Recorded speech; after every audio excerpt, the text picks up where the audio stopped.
Welcome to the Better Workday Podcast with your host, Niamh Moynihan. Working in the digital age, I often find myself overwhelmed by digital clutter, unable to remember where I saved an important file, scrolling for ages to find the right bookmark, or getting distracted by irrelevant content. Niamh, how can I declutter my digital space to help reduce the overwhelm and focus on what actually needs to be done?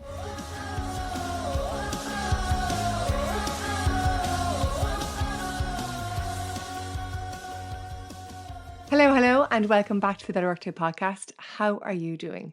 The last few weeks for me have seen a return to workshops, webinars, in-person events, and other bits and pieces, which always comes around this time of the year. So there's typically a little bit of a lull over the summer months, and then it really ramps up September, October, November, December. And it's great. I love being in front of people and having conversations about how to create a better workday. And something which has come up again in conversation has been this idea of digital overwhelm and the fact that there are just so many tabs and files and things that we have to pay attention to. And so I thought it'd be good today to talk about that and how we can have a digital declutter in work. And of course, you could apply this to home as well if you wanted. Now, before we get into it though, I want to start by saying this is not a digital detox because I think there are very few, if any, jobs at the moment where you can go completely digital free. If you want to work with other people, if you want to make use of automation and systems that help you do your work better, you're probably going to use some form of tech. So we want to be realistic. As always, that's the way I like to approach things. So we're not going to go all out with a detox. I just want to declutter things. And the second thing I want to say is that this is a total procrastination trap. I'm telling you now, you can go down this route and spend hours and hours doing a declutter, and you can justify it by saying, I listened to the podcast, I knew it was a good thing to do. But it's one of those things that could take as long as you want to give it, okay? So I'm going to ask you now to commit to spending no more than 30 minutes doing it the first time, and then adapt a declutter as you go approach after that, because otherwise you'll spend half the week decluttering and then you'll spend the other half the week trying to catch up on the work you should have done. Now that we've that agreed, let's talk about why you should spend time decluttering at all. Why is it important, or what are the benefits? For me, it's three things, and the first of them has to be it saves you time. I don't know about you, but I have spent countless hours probably looking for files or looking for photos or looking for information that if I had it better organized, I would have found it more easily. And as you work in bigger teams and bigger organizations, this gets more complicated because, of course, there's more people adding to the pile and different people organize things differently. But it's really good every now and again to be able to stop and see what you can do to make the information you need more accessible so that you can get it quicker, so that you don't have to spend time searching for it and asking others, and then you can get back to the task at hand. So definitely efficiency is one good reason that we should declutter our digital space. The second is it can be a total source of distraction. And I know I'm not the only one who's done this either, that you go to look for something and then you find something else and you're like, oh, that's interesting. And you go off in a completely different direction. Or you open up your browser and there's 10 tabs and you don't go to the one tab that you should go to, you go to the other one that looks more interesting. So when we have a lot of digital clutter in front of us, it can definitely lead us astray and make us go towards the things that we'd like to be doing as opposed to the things we probably should be doing. So when we declutter, it'll help us focus more, which is great. And that leads me on to number 3, which is overwhelm. I sometimes find that there are so much coming at me in terms of notifications, pop-ups, files, emails, stuff, that it's a lot to handle.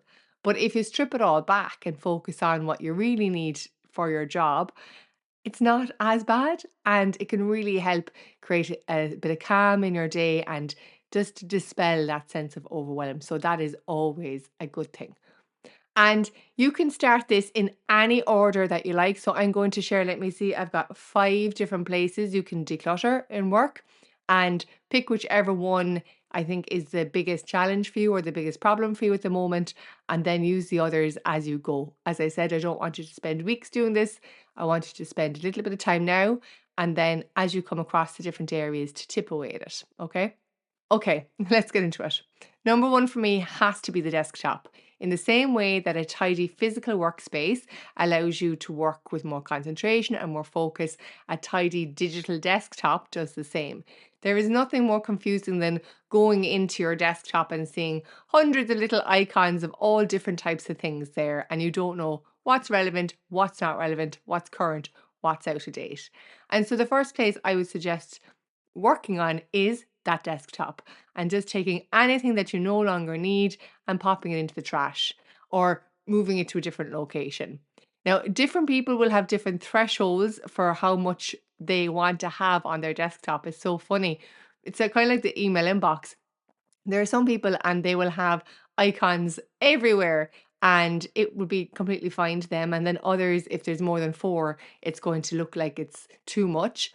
So, as always, look at this within your set of preferences, but it's something well worth doing. So, this is really handy. And not only are you going to have a clearer workspace, which allows you to, as I said, focus more and work more efficiently, you'll also be clearing out files that are obsolete or no longer needed, which is also great in terms of file and information management. Number two for me then is your bookmarks. Now, if you don't use bookmarks on your preferred browser, I highly recommend that you do. It's a great way for you to build a map or a table of contents of your shortcuts, the things that you reference most often. But this changes over time. Of course, the nature of your work changes, the tasks that you're focusing on change. And so it's really good just to go into the bookmarks menu and just clear out the stuff that you no longer go to. And as you go along then during the working day over the next few days, add regular sites back into your bookmarks. Now, a lot of browsers do this great suggested feature that allows you to see your frequently visited sites on the homepage when you go onto it, which is very handy. But this makes sure that you have all of your bookmarks to hand. And going back to one of the reasons I mentioned earlier, this means that when you're going to look for a file or look for some information or look for a tool, you're more easily able to get it. So it just helps your day to run more smoothly. So I'm a big fan of bookmarks. I'm also a big fan of clearing them out every 3 to 6 months. So that's number two for me. Moving on to number three, email. I have a whole episode on this. It's episode 6 of the Better Workday podcast in terms of how to handle your inbox. But all I would say for now is if you have a huge amount of email in your inbox and if you find that overwhelming, you can create a folder called Filed and lift everything that you're not dealing with into that folder. And you're left with only the stuff you have to pay attention to. So it's not gone anywhere, you haven't deleted it, you haven't archived it, it's just over there in that box, but it allows you to have a clearer space to focus on for your inbox, for the things that you have to action. But if you want to look more into email, go back to episode 6, I talk about that. Moving on then to number 4, which is to declutter your files.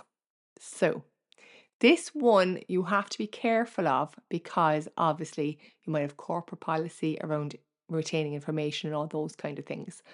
But I want to start with the files that you create for yourself and maybe forget about.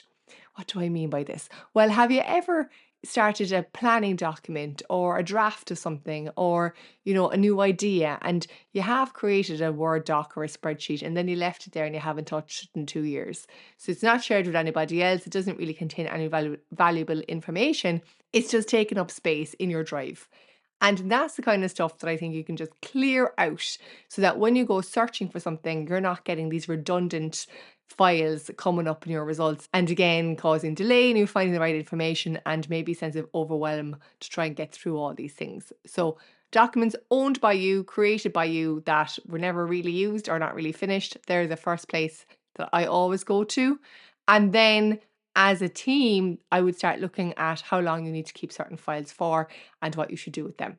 But there is a lot to be done with your own space first, and that's the best place to start, I think, anyway. And finally, number 5 for me has to be your digital planning systems. So whether you have an app for your to-do list or an app for managing your projects or anything like that, I often find that there's a lot of stuff added into that that's never taken out. So it's rescheduled or moved, but it's never deleted. And the result of this is it looks like you have way more to do than you actually ever plan on doing.